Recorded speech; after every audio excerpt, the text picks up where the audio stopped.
Hello and welcome to this online symposium on the Supreme Court and social media, sponsored by the Center for Innovation Policy at Duke Law. I'm Stuart Benjamin. I will very briefly introduce the panelists and summarize the cases, and then open it up for discussion among the panelists.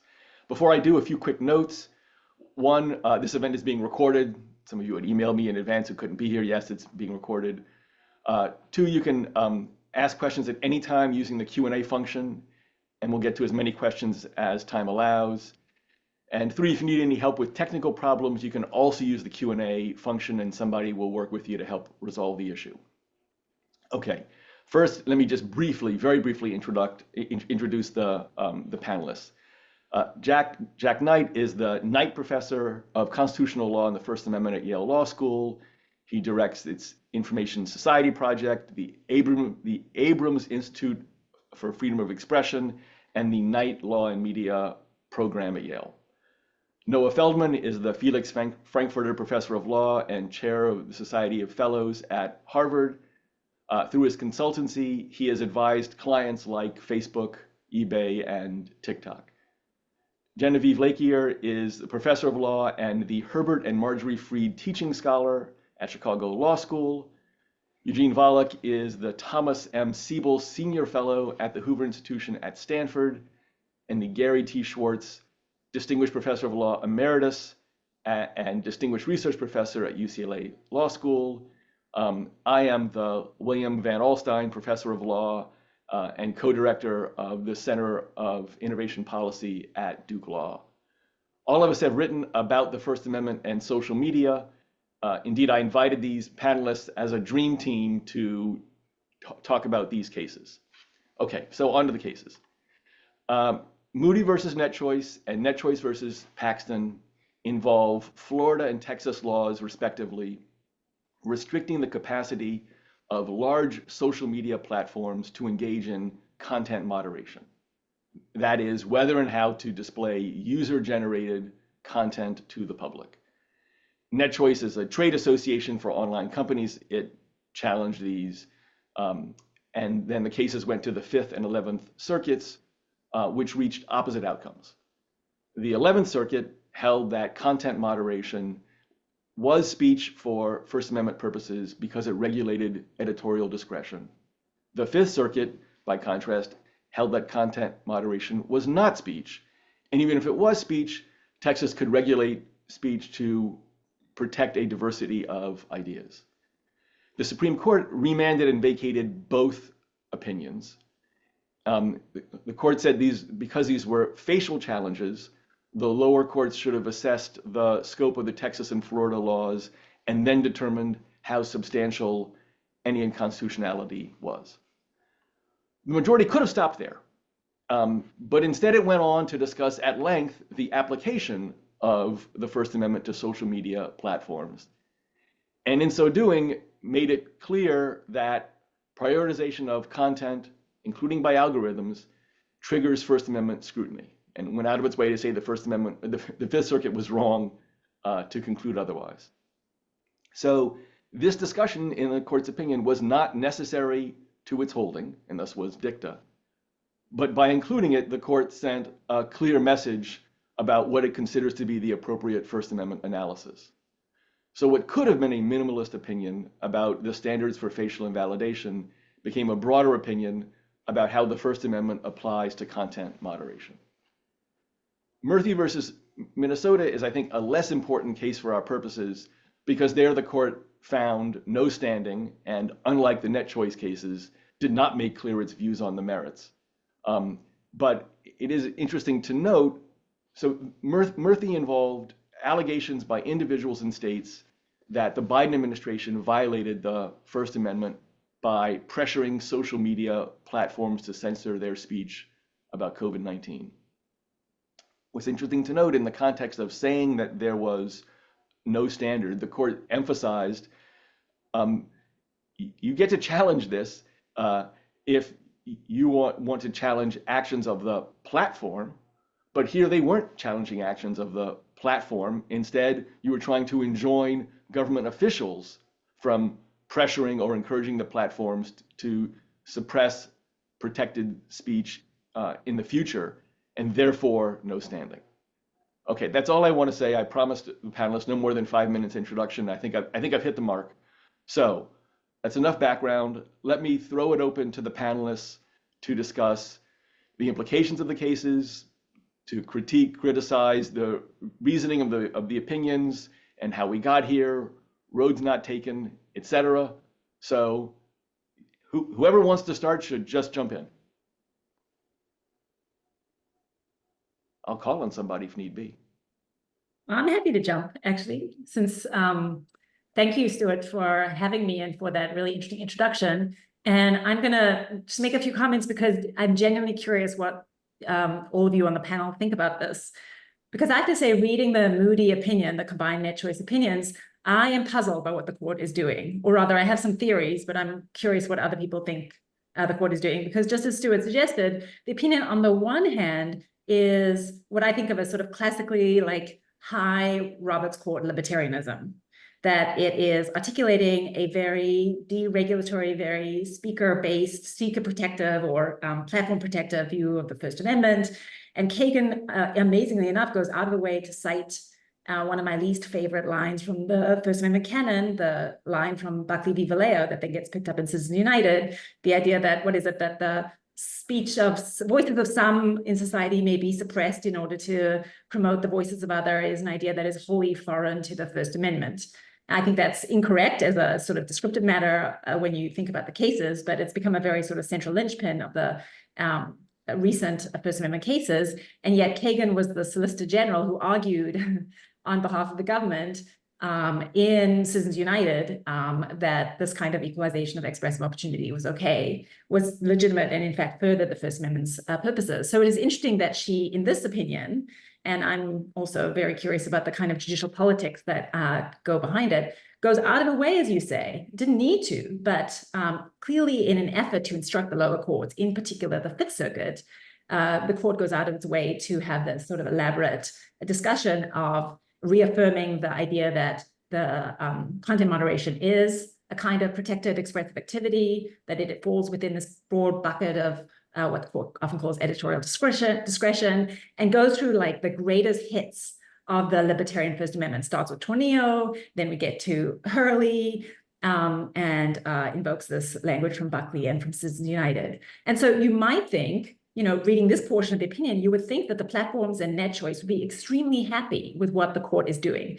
It is clearly signaling its intention to the lower courts, including the Fifth Circuit, that they should find the application of these laws as applied to the Facebook news feed and Twitter and YouTube and the sort of the major platforms that had been at the center of all of our conversations, that's unconstitutional. And you would think that, okay, so it's a win-win. And yet the court goes out of its way then to not strike down the laws, but to remand on the grounds that it doesn't know how broadly the laws apply.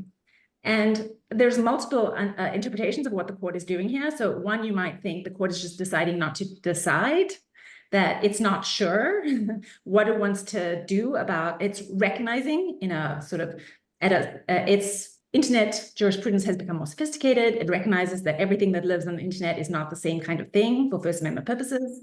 And it doesn't want to, it recognizes, as Justice Kagan herself said last year, right, we're not the 9 greatest experts on the internet. So it just wants it to give itself some room to figure out what it thinks about other portions of the internet and how they, how the Texas and Florida laws apply. But the thing that I found surprising is that in contrast to the portions of the opinion which dictate to the lower courts that as applied to the sort of the primary functions or platforms, the Facebook newsfeed and Twitter, these are the rules that apply. It gives the lower courts very little instruction and seems itself very unsure about what rules should apply to things like the other kinds of platforms or functions, that it's unsure what the, you know, whether these Texas and Florida laws are constitutional. So things like it cites a Gmail, the Alito in his concurrence, the dissent in his concurrence, he cites other things like the dog walking app Rover. So there's a whole range of different kinds of apps and functions that the members of the court suggest are subject to, might have different First Amendment rules apply to them, but then it doesn't tell the lower courts what those rules might be. Now, my guess is that it is suggesting that these would be subject to something like common carrier rules, or that it's more like the Postal Service or FedEx. But it doesn't explain why or how. The entire opinion, I think the distinction the majority rests on is this distinction between whether or not you're producing an expressive product or not an expressive product, but it doesn't really give us a lot of insight into what those might be. And so it's a puzzling opinion. On the one hand, dramatically libertarian, and on the other hand, going out of its way to make clear or leave open the possibility, at least, for there to be quite aggressive regulation of certain kinds of internet platforms. And I was curious what other people thought, what the other panelists thought about this 1-2 move. Is it a win? Is it a loss? How do we understand it? So let me add something, Genevieve, that might help explain what your puzzlement, because it is puzzling. There's strong signs that this opinion was a busted majority opinion. In that sitting, the one justice who didn't have enough majority opinions was Alito. And his opinion is written like it's a majority opinion. But I suspect what happened was Alito wanted to write an opinion very much like the one that ended up being the concurrence in the judgment, one that basically is very skeptical of all the First Amendment arguments and is MAGA light, if you will, in terms of its political sensibilities. And he couldn't get a majority for that because at the oral argument, it was quite clear that a lot of the justices, at least 5, really thought that the Fifth Circuit had screwed up First Amendment law and was treating Facebook, YouTube, and Twitter very badly. And so what you got out of it was an opinion by Kagan, who's sort of a First Amendment expert, which essentially said, we can't do anything because of our rules regarding facial challenges, but we'd really like you to know that you screwed up the First Amendment law here, right? And so what they leave open is all the questions you mentioned. They leave open the questions of email providers, messaging apps that don't do content moderation exactly the same way. They left open the question of any number of different applications that use algorithms, but don't use algorithms in exactly the same way that Facebook does or that YouTube does. All these things are left open. And what it really is, in some senses, is sort of smackdown to the Fifth Circuit.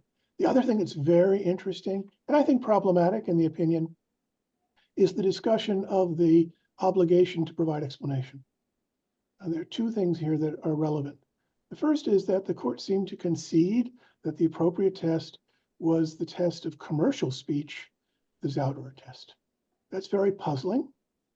If you're going to compare what Facebook does or YouTube does to the New York Times, the New York Times would never be required to explain its editorial decisions under a commercial speech test. That would be completely inappropriate. And yet here, without really much explanation, the court says, well, they waived the question below. We're just going to say that it's Zauderer. That's and also Zauderer requires a test of things that are factual and uncontroversial. But editorial judgments are not factual and uncontroversial. They're often deeply value laden and often very controversial. Zauderer doesn't seem like the right test. Also, the way the statutes were written in Texas and Florida was that you not only had to provide an explanation if something was taken down, but you also had to provide an explanation in some cases if the content was demoted. That is to say, there was a prioritization decision made with it. And the problem here is that everything on these sites is the result of a prioritization decision. The formation of the feeds is a prioritization decision. So you would, in theory, have to provide explanations for everything. Well, that's ridiculous. It doesn't make any sense at all. So you'd have to do some interesting pruning to the statutes to make sure that you had something that was actually not too burdensome. Alito, in his concurrence in the judgment, says, hey, the DSA has such a requirement. It doesn't seem to be a problem. Well, yes, but the DSA is currently trying to work out those very issues. So this is a puzzle which I think will consume a lot of litigation in the future. So this is maybe a yes and. I agree with you, Jack, as to how the opinion might have come down. Let me suggest an additional response to Genevieve's good question. I think that the court is saying, look, Facebook, you're going to win on an as-applied challenge, period, full stop. there's a lot of other services. We actually don't really know what it is they do. We actually don't know if they engage in editorial discretion or have this editorial function. And so if Gmail has no pretensions at all of ever engaging in any editing, then there may actually be no good argument that Gmail will have against this statute. Of course, then Gmail won't care either, because the whole point is the statute will actually have no impact on Gmail in the first place. And in that regard, let me just note this is sort of like something in the net neutrality in the FCC's net neutrality orders in 2010 and 2015, which full disclosure I worked on, where the order said this applies only to internet service providers that don't that provide access to the entire internet without engaging in editing. If you want to engage in editing, you can, and then you're free of these restrictions. Just that, you know, is that really your business model? Needless to say, 0.0 ISPs decided to go with that option. Well, the same kind of thing I think with Gmail here. If a lawyer were to say to Gmail, hey, you know, you can actually get out from under the Texas and Florida statutes if you say that you are willing to substantively edit people's emails, I would imagine that that's an ex-lawyer. Why in the world are you proposing that we do that? So, but the problem is there's a lot of services like that where we actually just don't know if they engage in some sort of meaningful editing. And I think that's what I think that's the real uncertainty that the court has. So if I could chime in, I agree with much that has been said by everyone. In particular, I think Jack is quite right that the question of how you deal with compelled disclosures has long been something that the court has been ambivalent about. For example, in Nifla v. Becerra, the court also talked about Zadarer, even though the regulated pregnancy crisis centers there, or whatever one might choose to call them, were certainly not commercial, and their speech was certainly not commercial advertising. So what's happening with compelled disclosure is very difficult to know. I also agree with Genevieve that the opinion leaves a lot unanswered. I think deliberately leaves a lot unanswered, but I think part of the reason is this is a question that has bedeviled the court for a long time. There is the spectrum of private property owners, or perhaps private property owner functions, that ranges up from, on the one side, newspapers, or as the court pointed out, parades. You could add magazines. Interesting question where bookstores fall, probably close to newspapers, where it's clear there's a First Amendment right to pick and choose what is included and what is not, in part because they provide what one might think of as a coherent speech product. This is why the court kept talking about this news feed, the Facebook news feed, the YouTube front page. That's like the front page of a newspaper. That's a selected set of materials that people look at, and it is to them one thing that they are potentially consuming, even though it is the sum of a bunch of things. At the other end of the spectrum are phone companies, both landline monopolies and or at least what traditionally were monopolies, and the famously competitive cell phone providers, right? Those are common carriers. And if they say, well, we have a property right to exclude the communists or the Klansmen or whatever else from using our phone lines, the answer is no. Or maybe you would have had a property right if it weren't for common carrier rules. And your property rights can be restricted, can be subjected to anti-discrimination norms. And you don't have a First Amendment right, not so much because you don't edit, because they're saying, well, we want to edit.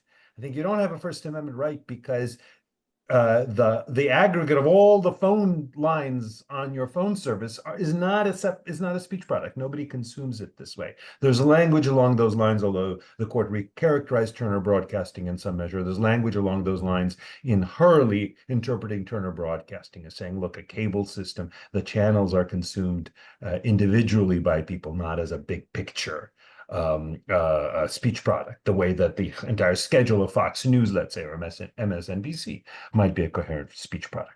So the question is where various functions of the platforms fall. And the first thing the court observed is there are multiple functions, which I think is quite right. Just like in Rumsfeld v. Fair, the university indubitably has a right to control what goes on in its in a webinar it puts on, let's say, or in a conference it puts on, or in the a classroom that's created by a university, excuse me, a class syllabus that's created by a university employee, that is to say, the professor. There is undoubtedly right of the university or university employees to control that. But when it comes to the recruitment schedule, that recruitment program is not viewed as the university's coherent speech product, and therefore Congress could say, well, you have to include these people who you otherwise might have wanted to exclude. So you look at it on a function by function basis, whether it's the university or the platform. When it comes to creating these kinds of curated feeds, then there is First Amendment right. When it comes to email or direct messaging, it's an interesting question. The court leaves it open, but suggesting that the answer may be quite different. What about when it comes to just kicking someone off the platform, period? Not just excluding his posts from a curated feed, but making it impossible for someone to even go to that place. Like making him just remove the Twitter account, remove the Facebook page, if WordPress decides to remove a blog that was hosted by WordPress. That's a separate question, which the court also leaves unresolved. So I totally agree with Genevieve that there's a lot unresolved here, but I think it makes sense to recognize, and maybe Genevieve would agree with me on this, that these different functions should be subject to different rules, depending on where they fall on the spectrum. And that the court is saying we're pretty confident about one set of things, like things that are like the newspaper, the heavily curated speech product that people consume as a whole. And there are other things, other parts in the spectrum, which the answer may be quite different. So perhaps I could jump in.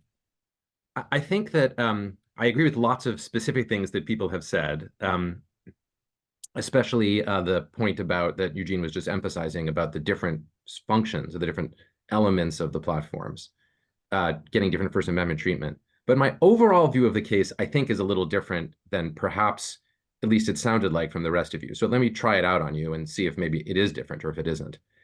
Instead of seeing this as mostly a source of lack of resolution, I see this case at its core as a huge win for Kagan in what I think of as her project of creating a First Amendment law for the era of social media that is continuous with prior First Amendment doctrine, as opposed to discontinuous. That's number one. And number two, slowly, carefully educating the other justices in what's actually happening on a social media platform, which I think she understands much, much better than the rest of them, and actually not that badly at all. So seen in that framework, to me, the core of her victory was the sentence that says, technologies change, but First Amendment doctrine doesn't. And analogies, though imperfect, are very useful to us, and then takes her to the newspaper analogy.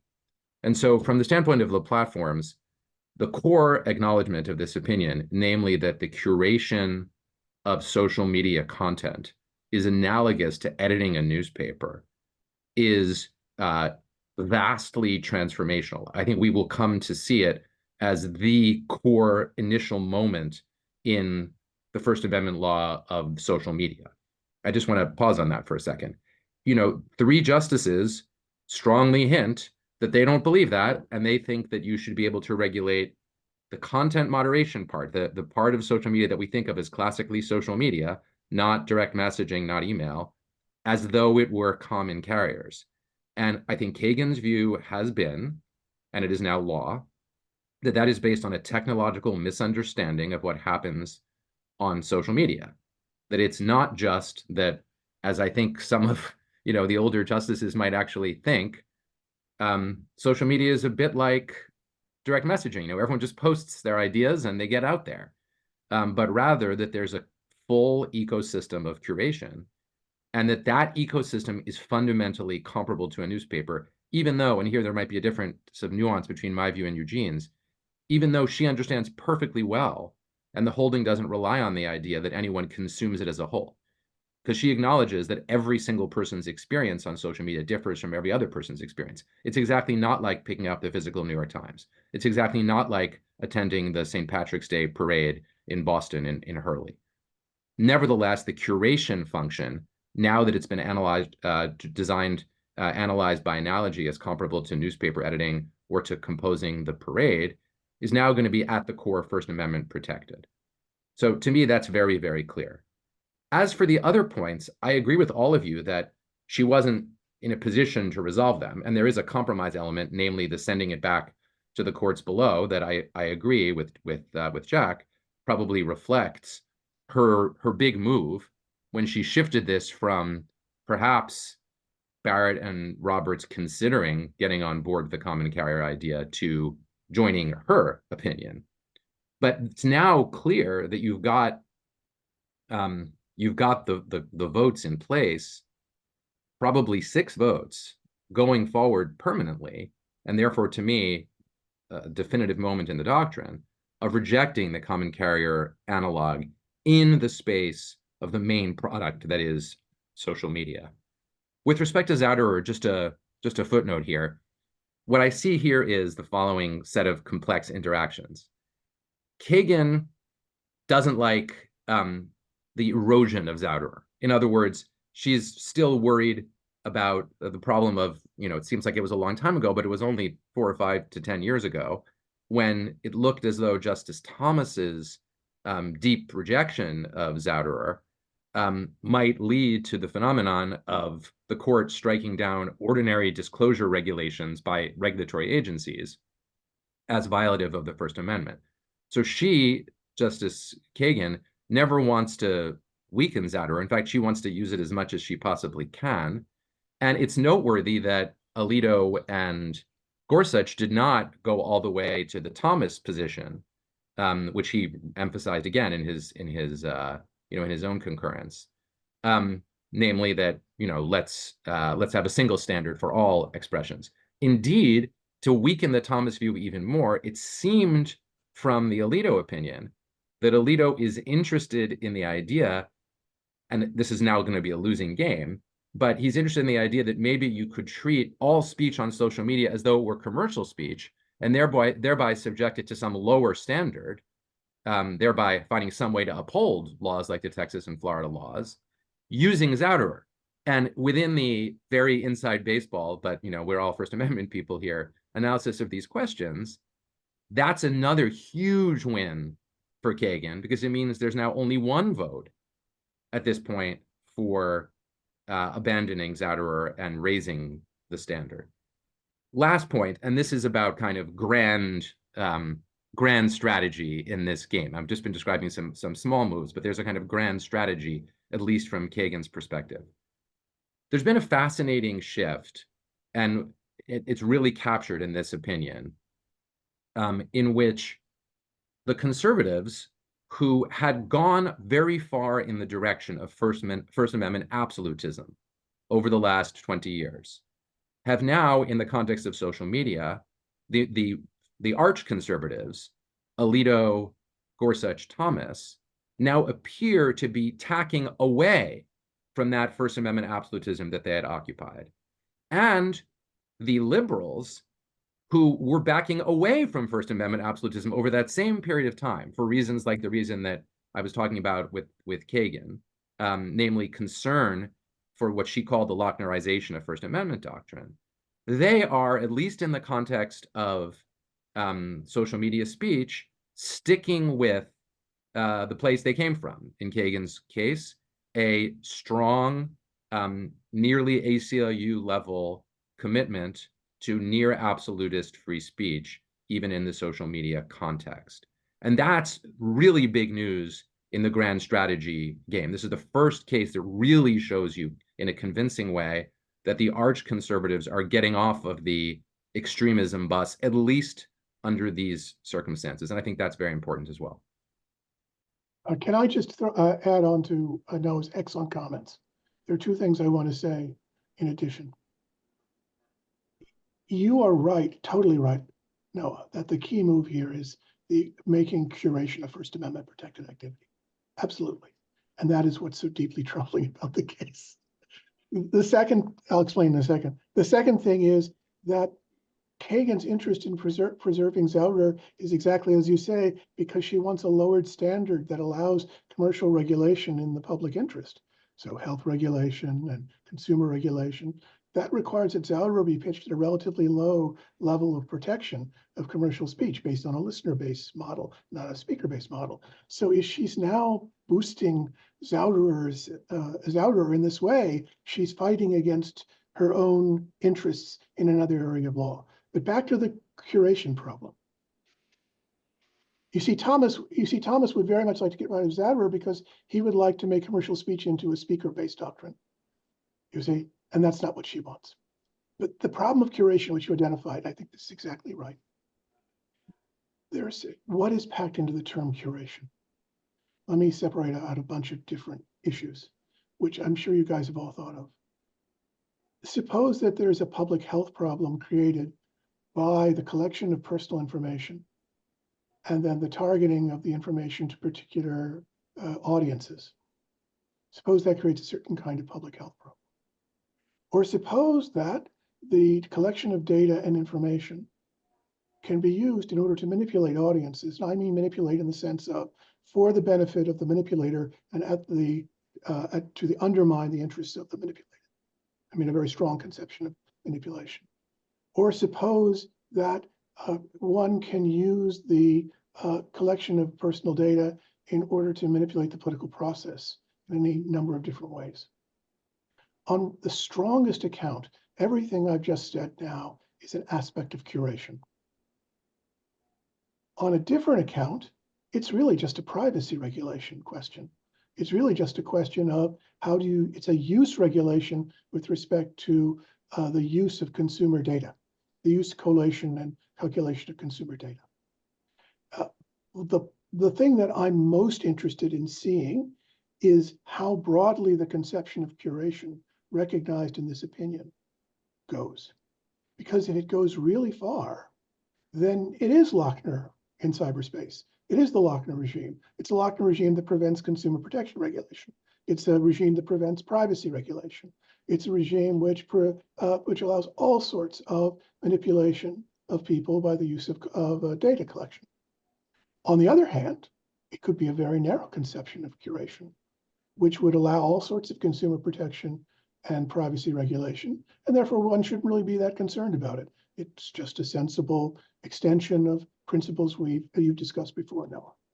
That, it seems to me, is the issue on the table in the future. Yeah, Jack, I agree 100%. And I guess I wanted to just add on to it because Noah, as you suggested, maybe we have slightly different readings of the case, because while I agree 100% with you that there was a major victory for the platforms, I don't really know that much about Kagan's stake in it, but for the platforms in recognizing that certain kinds of curation are First Amendment protected expression and like the things that newspapers do. I think the opinion, maybe in part because of this kind of liberal ambivalence, or perhaps because of the consensus, or just because of the sophistication and complexity of the social media, the internet, leaves open this question about what falls into that bucket. We know a few things, but the sort of doctrinal analytic that we're going to use to distinguish between that kind of curation that is deserving of the full First Amendment protection and that which isn't, is this notion of expressive product. And the court doesn't give us much to flesh out what is an expressive product. And so I think, along the lines that Jack was suggesting, that one way to understand it is they're sending it back to the lower courts because they themselves have no idea. And want lower courts to figure it out. And my intuition was that Kagan was worried about privacy laws and would think that there's a strong argument to be made that when you're regulating data that you collect as part of the practice of operating a social media platform, that's not related to an expressive product or the production of a coherent speech product that is intelligible to the audience. We don't really know. And I think that there can be incredible variety in how different courts, based on their intuition and their sensibilities and their way of reading the social media and their understandings of how social media works, could reach very different conclusions about what counts as or not as an expressive product. I mean, this case in that way reminds me a lot of 383 Creative, which also turns on this distinction between what's an expressive product, what's pure speech, what's speech and what isn't, but also leaves it very indeterminate. And so I guess I'm not sure how significant the victory is. It's a significant victory, but how I think we don't know whether or not this is going to, in fact, extend to protecting all curation, some curation, most curation, not so much curation. I don't know if the court itself knows. And similarly with Zadra, I agree that it was very significant that the court seems to assume that that's the standard, although in a footnote and a sort of like there's no actual argument for why Zadra should apply, which is also interesting. But in the way, this is very inside baseball, but I thought it was relevant. In the footnote in which it cites Zadra, Kagan says, and when thinking about the disclosure requirements, here too, the focus is on undue burden. Now, as I understand it, pre-Becerra, the undue burden portion of the Zadra standard had been part of the standard, but not the most important portion. It is in Becerra that Thomas, who writes the opinion, amps up Zadra, makes it much less forgiving a standard than previously it had been, in part because he doesn't like it, and reads undue burden much more fulsomely than it had previously been understood. So again, by more victories shall you be undone. I'm not sure what this foretells about the future of Zadra. My intuition is that Zadra, as it expands, is going to become less forgiving because there's going to be much more pressure on it to be a more rigorous standard. I don't know. That could be good. That could be a nice intermediate standard that could reconcile a lot of competing interests. But I don't know if we can claim this a resounding victory for the platforms or for First Amendment libertarianism, because all of the analytic terms that the opinion relies upon are uncertain and indeterminate, and the opinion itself doesn't give us much content to flesh them out. All right, can I just respond? Sorry, go ahead, Eugene. No, after you. I'll try to be quick, but it's a response to both to Genevieve and to Jack. Of course, it's always possible for the court to change directions. But to me, the core of what's going on here, just again, to take it up to a slightly higher level, a little bit out of the weeds, it's reminiscent, and Jack, this goes to your concerns, of the moment in Hudnut when Judge Easterbrook basically said, sure, I'm open to the McKinnonite argument that pornography is effectively a mind grab that conditions behavior. That could be true in principle, but it proves too much because it would go to all speech. The reason I think it's analogous is I think what's going on here is that Kagan, and I think she's got 5 with her in this, is saying when it comes to speech on social media, we're just going to treat that as speech. We're not going to think about the sophistication of the technology in its ability to target it to particular people. And the truth is, Jack, you don't even have to gather very much data in order to do a lot of targeting. You can just look at what people have looked at previously, which I think the court would be overwhelmingly likely to see as just an interaction between you and the platform. So it would be very hard in my imagining, at least, for the court to say, platform, you cannot collect the data of what sites people have looked at previously or what, or how they've interacted with or engaged with content. But that's all you would need, of course, to do much of what you're describing, Jack. So I agree that from the standpoint of someone who worries that social media is just fundamentally, foundationally different from other forms of media, from other forms of communication, and therefore needs a whole new regulatory regime. And I think in different ways, both Jack and Genevieve hold some variation of that view, that there's something really fundamentally different here, and will go totally awry if we treat it too much like it's been. I think on that, I think the court is now not going to do that. I think the court is going to accept this as a continuous form of communication, and either one will like that. And maybe, Eugene, you like that. I am inclined generally positively in that direction myself, I admit, and we could have an argument about whether that's normatively right. But if one doesn't like that, I think this is a serious wrong turning. And sure, there's ambiguity. Sure, the doctrine could be turned around. But to me, this is the ocean liner now for the first time set in that direction. And that direction seems to me pretty clear. So I actually agree with much of what Noah is saying.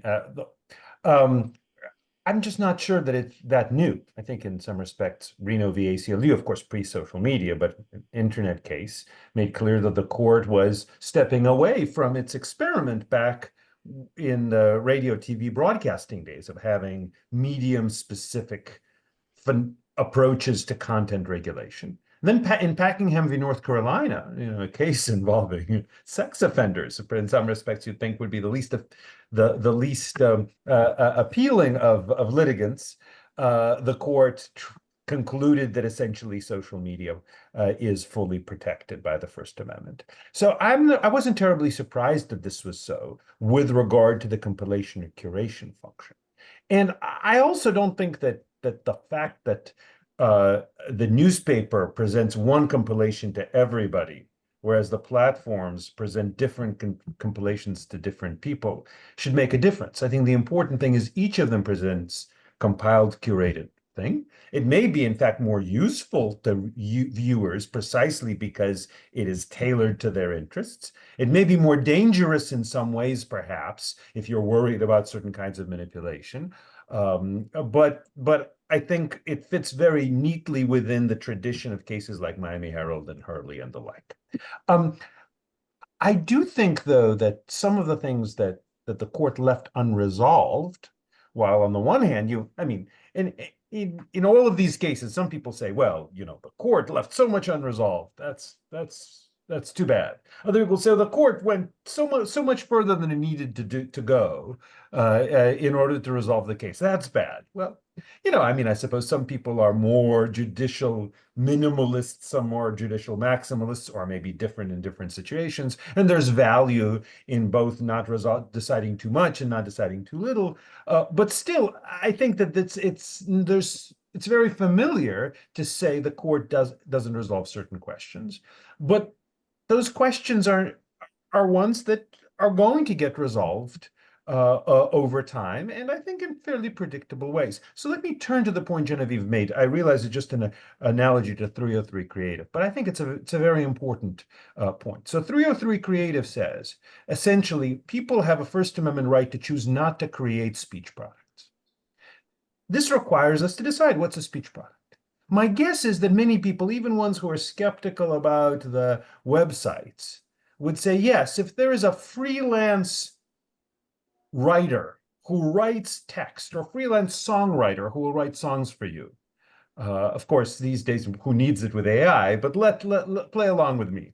Freelance songwriter, and you say, I want you to write a song about how Scientology is the best belief system in the world. And he says, I'll write a lot of songs for a lot of people, but I draw the line at that. I don't want my creative talents used I don't want to use my creative talents this particular way. I think most of us would say, yeah, even if he's normally treated as a place of public accommodation because he's generally open to commissions from everybody.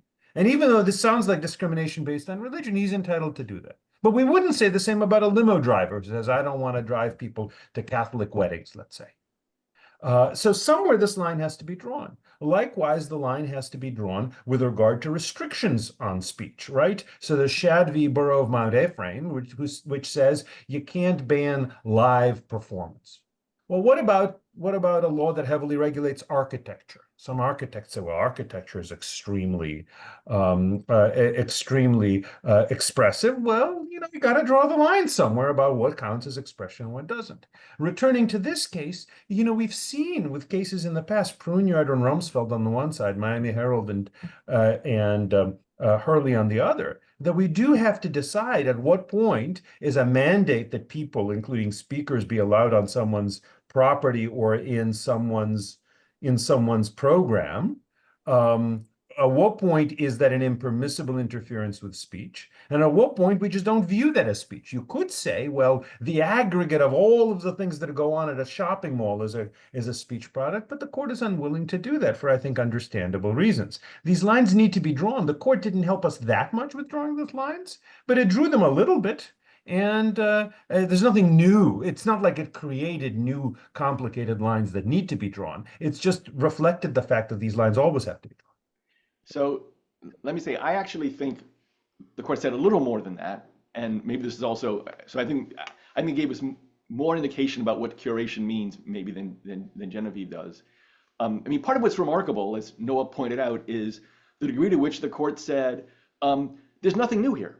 This is just straightforward First Amendment. This is just, go back to Tornillo. In Tornillo, they said these companies had massive power and they were manipulating public opinion, had no impact on us then. It has no impact on us, now.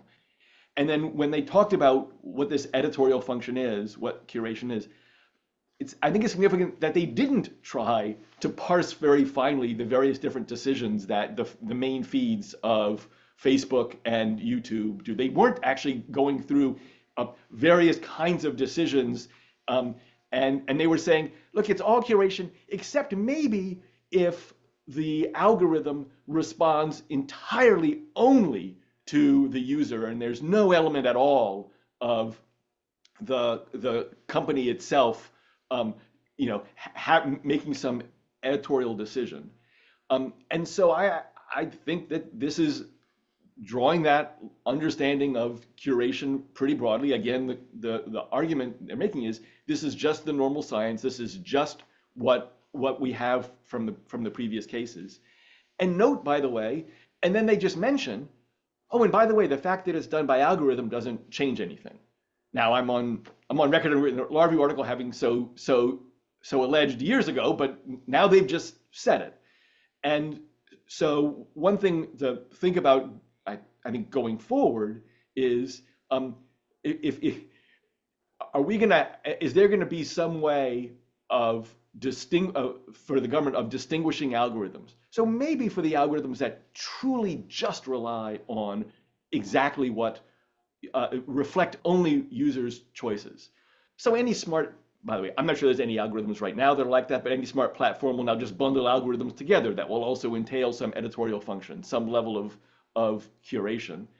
And I think that what we get from the net choice cases is, and that's going to be speech for First Amendment purposes.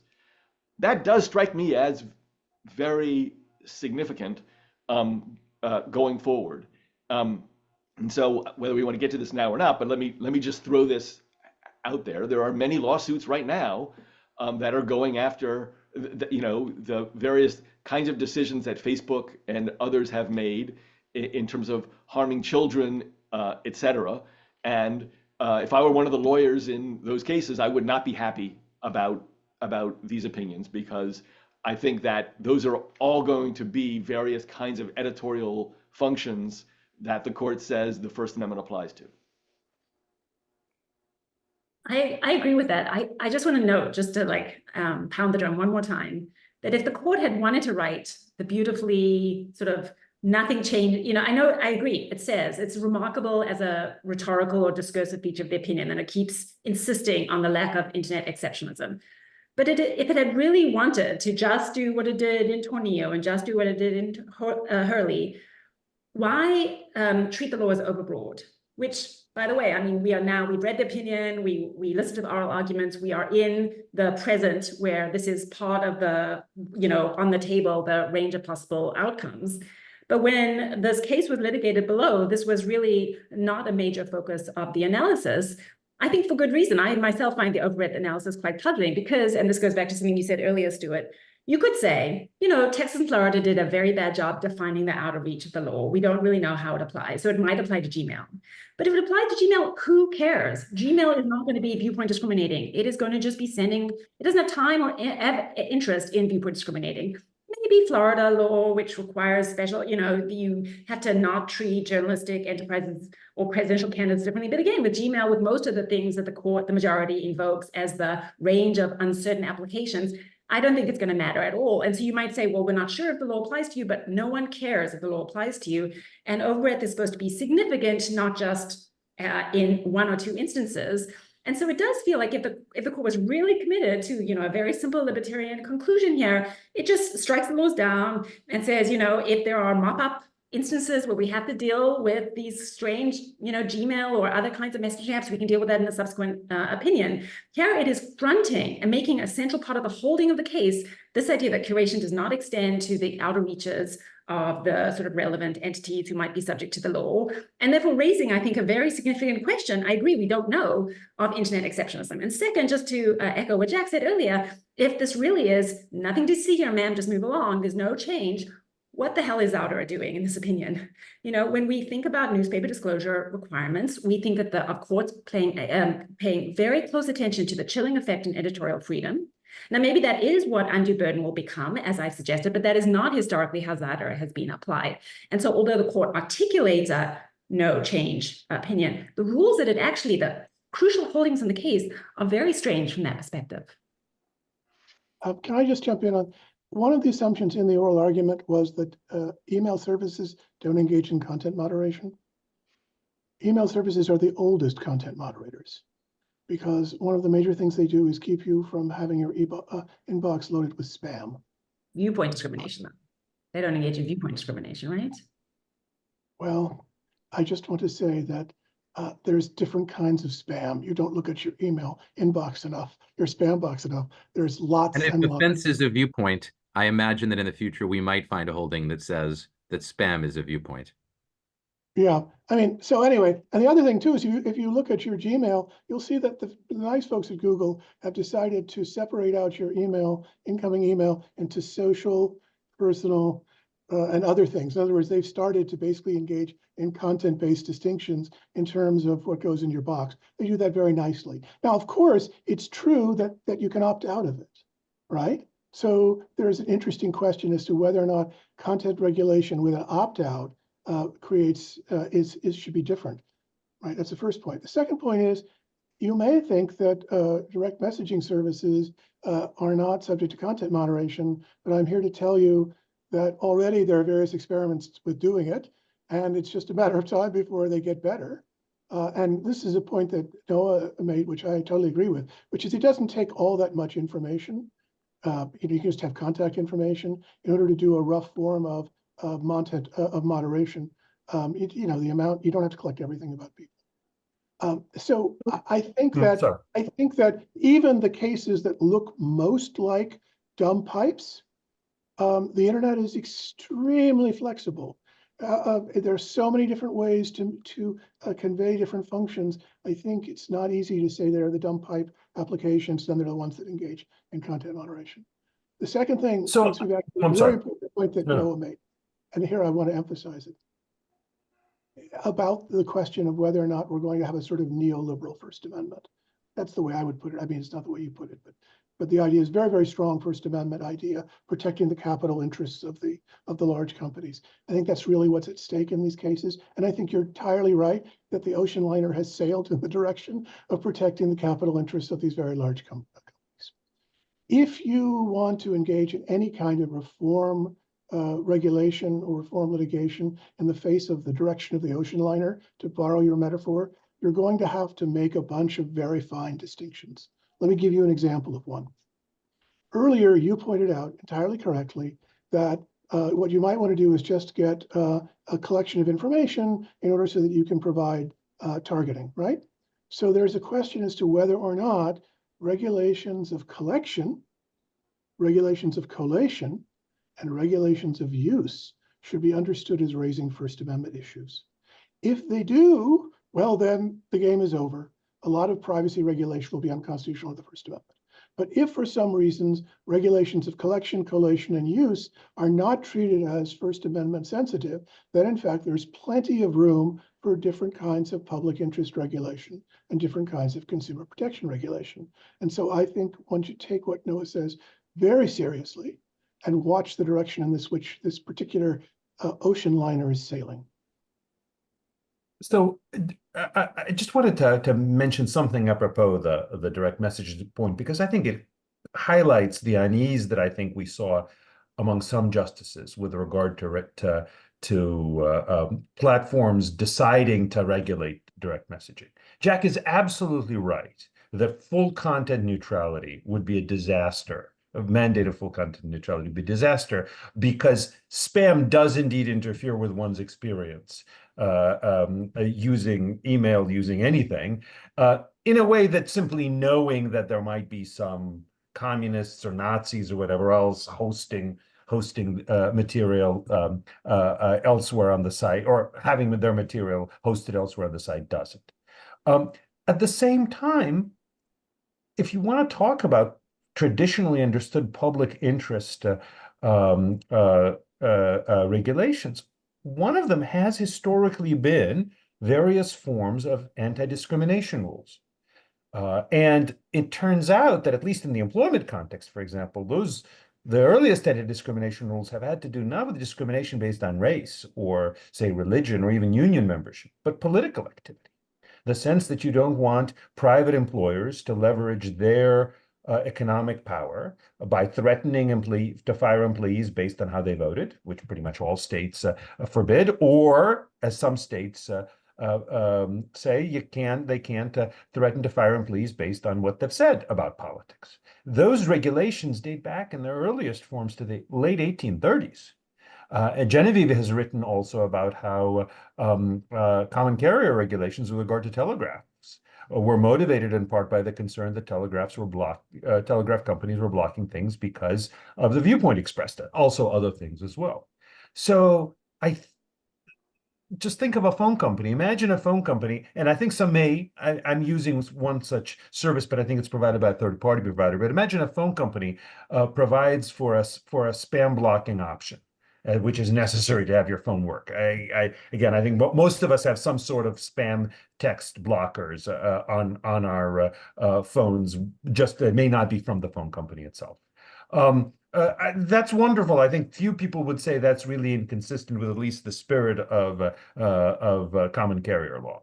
On the other hand, imagine a phone company says, we're a good capitalist company, and we're open to all sorts of attitudes toward capitalism, but socialism, that's going beyond the pale.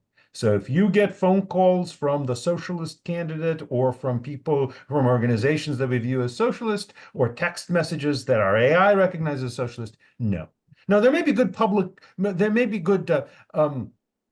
market reasons for companies not to do that. Maybe that's enough. But I do think that even regardless of whether the market would solve it on its own, I think many people would say, and many courts and legislatures would say, look, the fact that you're going to block things that would objectively be understood as junk mail doesn't mean that you can leverage your economic power into trying to block socialism or racism or anti-Americanism or whatever else.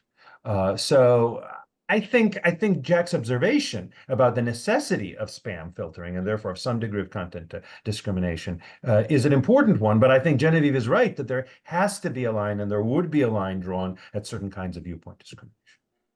I think that's all true. Can I say something, Stuart, just briefly about the political economy issues that Jack was putting on the table? We have free expression here. Okay. You are curating us, though. So the point that I wanted to make, Jack, is that although I think you're right to categorize this broadly in neoliberal terms, because it is about the corporate interests of the big capitalists here, a really interesting thing is happening in this space.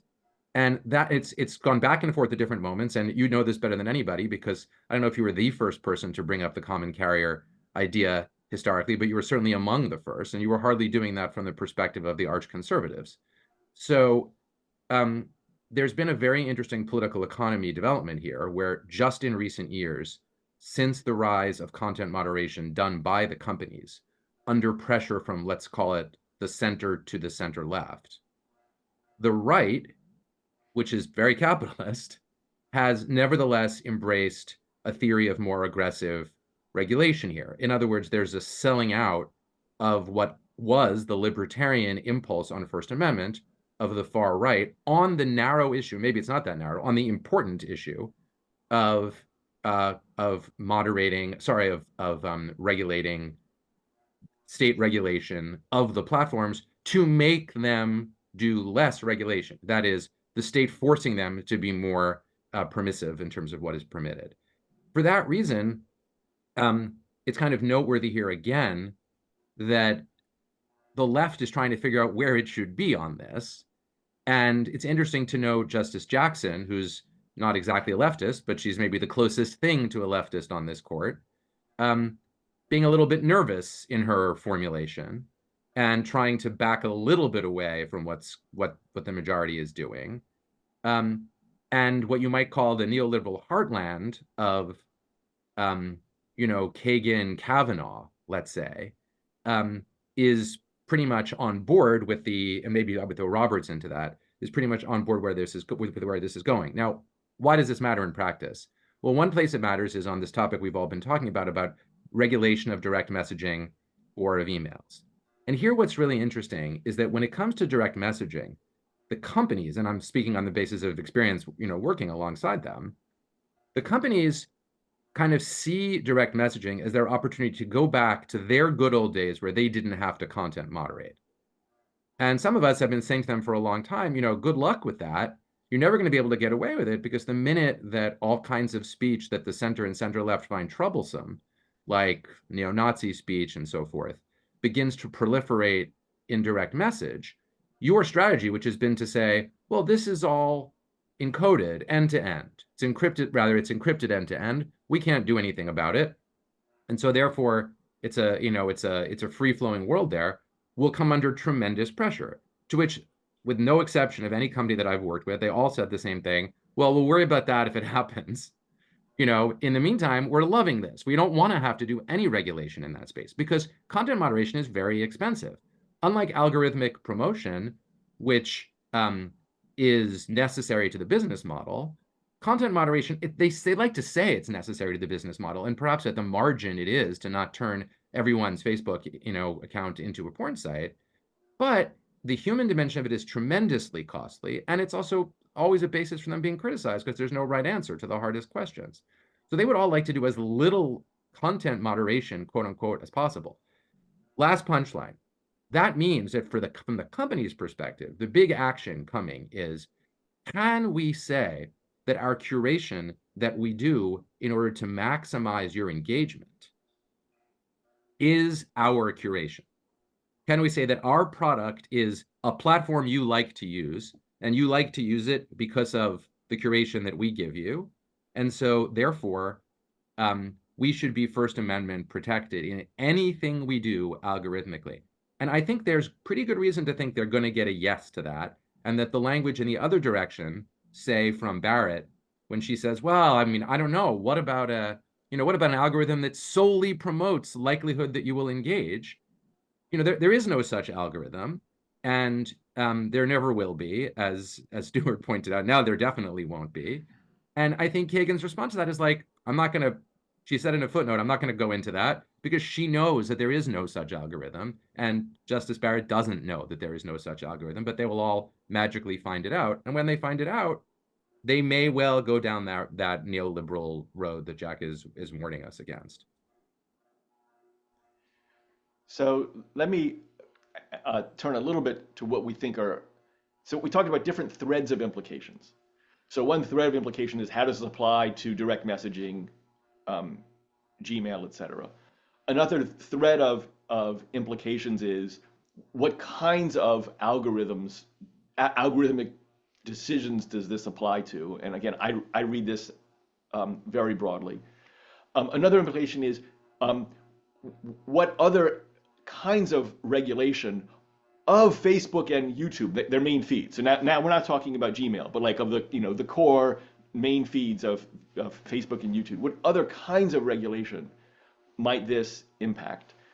And let me throw two out. So one, we've talked about privacy.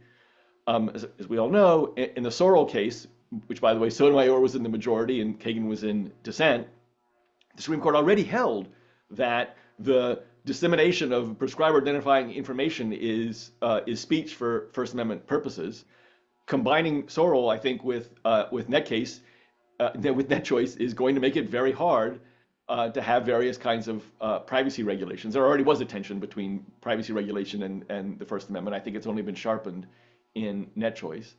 And another is something that I briefly mentioned. There's lots of proposals now for either legislation or via litigation to regulate how Facebook presents various material to teens, and concerns about via algorithm trying to get teens hooked, trying to present information to them that might cause them psychological harm, etc. My read of the NetChoice cases is that this makes those attempts, either through litigation or legislation, unlikely to succeed.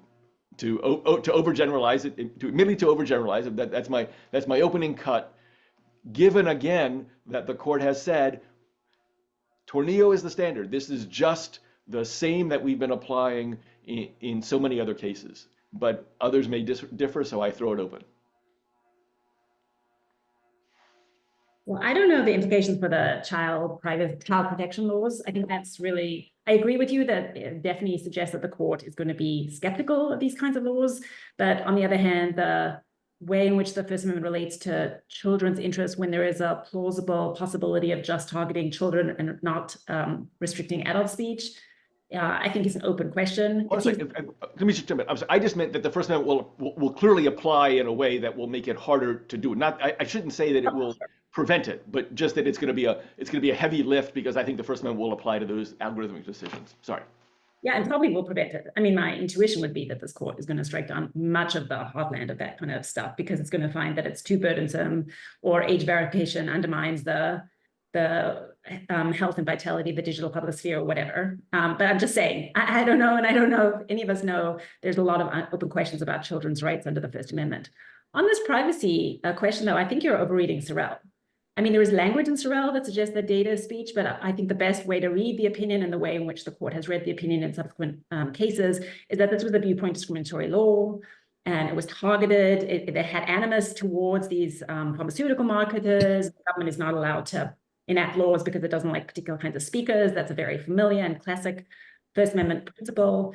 So I'm not sure. I mean, one way to read Kagan's opinion, and again, this is in some tension, I think, with Noah's reading, is that she was bending over backwards to both affirm that the content moderation on the Facebook feed is fully First Amendment protected expression, and also leave open the possibility for reasonable regulation, sort of liberal, progressive regulation of health and safety. And I put privacy as potentially within that bucket. And again, I just don't think we know what lower courts are going to think is regulation of the expressive product, or what kinds of laws impact the ability of platforms or social media companies to communicate and promote their message. And I have you gather data about your users in order to be able to better run the platform. Is that process of gathering the data, which has some kind of connection to the speech product that you're producing, but is not the same thing as the speech product that you're producing, what kind of rules is that subject to? Now, if you read NetChoice, Moody, I guess we're calling it now, one of the interesting things about the opinion is that there's so many interesting things, but one of the questions that the opinion refuses to answer, puzzlingly, is whether the laws in Texas and Florida are content-based or content-neutral. It says we can apply, which is strange, I think, we can apply this intermediate scrutiny, and the central question is, and interesting enough, not the ordinary standard we applied, content neutral laws, the Clark standard, but we're going to use O'Brien, which is about incidental regulations of speech. And we're going to ask, is the purpose of is the government's motivation related to the suppression of expression? If that is signaling that this is the central question courts should be looking at when thinking about the constitutionality or impermissibility of internet regulations going forward, privacy regulations are not related to the suppression of expression. They're not about targeting or excluding any particular kind of speech from the digital public sphere. It's just about sort of protecting the autonomy and interests of the users vis-a-vis the platforms. So I think that there's a strong argument could be made that the way in which the opinion is written is actually trying to leave open the possibility that privacy regulations are okay, which again is one of the reasons that I'm not so sure. I'm just genuinely don't know, and I don't know if the court knows exactly how deregulatory the outcome of this opinion is going to be. And I also, just to go back to the earlier very interesting conversation about common carriers and Gmail and whether they do curation or not, I think that the courts have long assumed that common carriers are subject to different rules under the First Amendment, that they can be subject to these non-discrimination obligations. But Kavanaugh, who I think of as the justice on the court who is most committed to this, I guess what Jack called neoliberal First Amendment, has really called into very serious question the constitutionality of common carriage regulations as applied to the ISPs, because of, I guess, what Stuart referred to earlier, the kind of circularity of the arguments that often get made. You don't say you're going to discriminate, and therefore you're not allowed to discriminate. And Kavanaugh's point is you don't lose your First Amendment rights by not exercising them. I agree 100% that cannot be the basis for why we are going to subject these entities to different rules. But the courts have never really, I think, fully articulated a different basis. And so how broad or narrow? I think the courts are going to have to make novel law. This isn't just the same old, which could be great. But again, means that we don't quite know how broad or how narrow this category could be. And I guess I want to throw to my panelists, because I genuinely don't know the answer to this question. Justice Alito, in his concurrence, raises the example of Rover. Rover allegedly. I don't have a dog, so I don't know Rover. But Rover is a site that allows people who want to find dog walkers to find dog walker. You have a dog, you go on Rover, you find a good dog walker. So it's puts people together, gathers information about the users that can better put you with someone who lives in your area. So there's all kinds of information gathering and curation that is occurring. But is it expressing a message other than dogs are great and capitalism rocks and let's find dog walkers? So is Rover not going to be subject to non-discrimination obligations? Is that okay? How do we think about that? How do we even go about that? I don't think the opinion makes it clear, but if apps like Rover are now subject to the Texas and Florida laws, this looks quite different from the neoliberal First Amendment as I understood it. Let me just add just one additional point. Here I'm going to quote Genevieve. I'm going to quote Evelyn Duke. And Evelyn said at one point, everything is content moderation. By which she meant, as soon as you have a platform of any kind, whether it's eBay or Rover or Etsy or anything that looks like it's only about buying and selling goods, providing services, as long as you allow people to send messages to each other through the platform, you will have problems of content moderation. And that's what Evelyn meant by content moderation is everywhere. And so I'll just repeat a point I made before. The internet is protean. It can assume any form, and it can easily be transposed from one form to another form. So that's why I think that the older models, by asking whether or not there's content-based regulation or viewpoint-based regulation, or whether there isn't, may not be adequate to deal with the problems of regulation of a fully protean form of communication. So I think that what Jack was saying is right. What Evelyn was saying was right.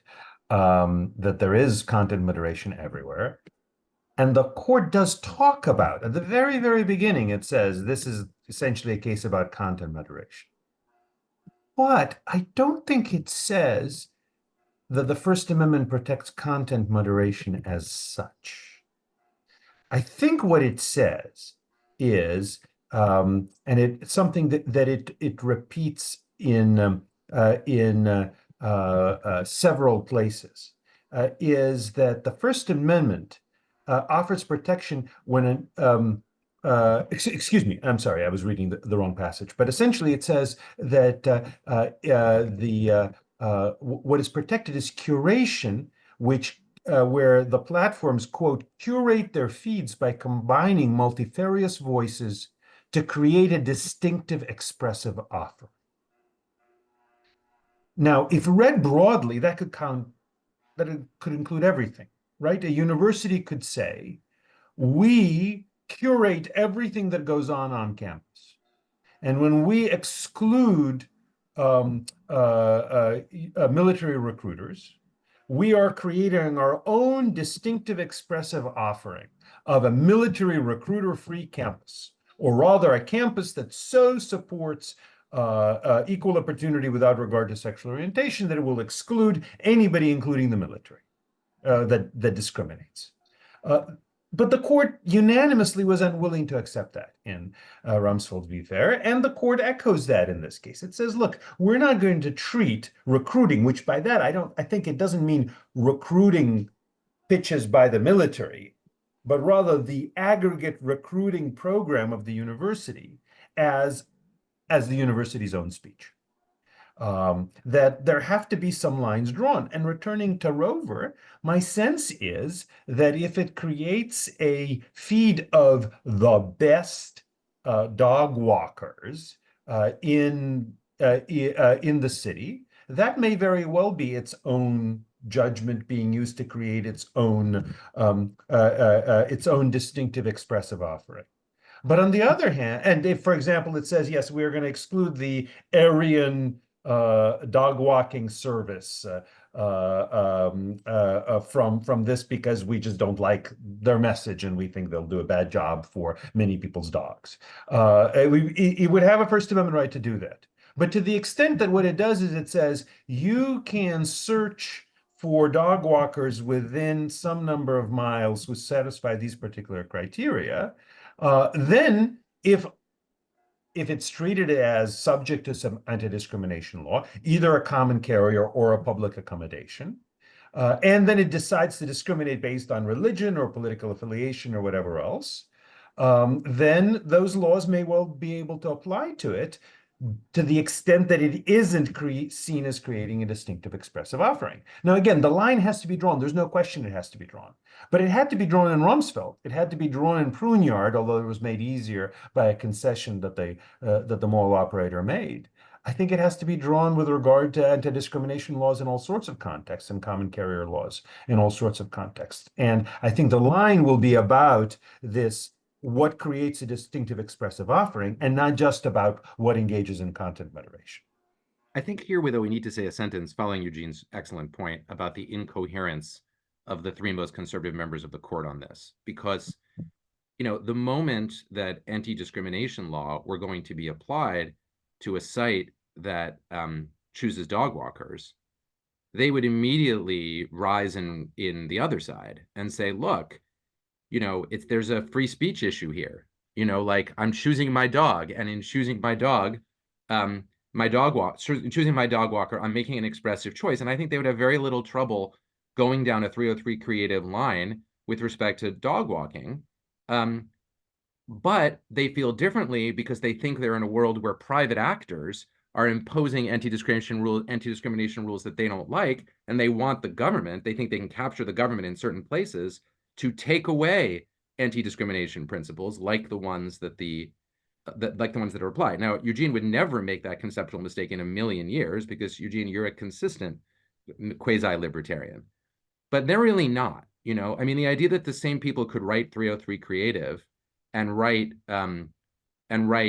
the concurrence here, to me, it's intellectually indefensible. Unlike the position of Jack and maybe Genevieve, who are not libertarians and are therefore in an entirely defensible position to say they would like the government to be able to engage in regulatory action to affect, you know, what kinds of communications occur on platforms.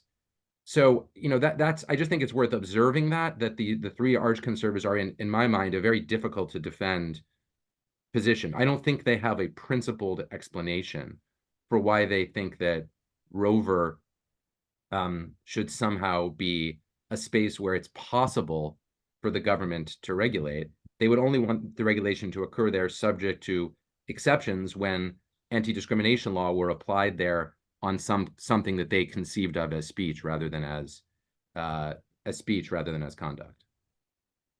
And I think, to be clear, you know, they're very worried about crossing over they're not that worried about crossing over the line between commercial transactions and associations. 303 Creative got very, very, very close to that line. And to me, I think it's inarguable that when I hire a dog walker, I form an association with that person. And it's not very hard to imagine saying that association would be expressive if my dog walker is going to say things to the dogs when my dog walker walks the dogs, and then you're in 303 Creative land. The law has to draw lines between what is permissible or constitutionally protected exercise of choice, including based on otherwise prohibited categories, such as sexual orientation in 303 Creative, but as I mentioned, religion is a good example, or likewise with political affiliation, and what is not. And I think 303 Creative, for Thomas, Gorsuch, and Alito, as well as for the others who joined the majority, offered what they saw as a pretty crisp example, right? These were people that were creating speech. It's not a hotel that says we do not want to host same-sex weddings. And I have no particular reason to think that they would have thought that a hotel would have the right to exclude that. It's not a limo driver who says, I don't want to drive people to same-sex weddings or interfaith weddings like my own or whatever else. But when it comes to certain kinds of entities that create speech, again, I would think maybe you would think that a freelance songwriter has to be subject to anti-discrimination laws and has to write the Scientology anthem as much as any other song. But I don't think so, and I think that there's pretty plausible line can be drawn between that and, again, the hotel, the limo, and the like.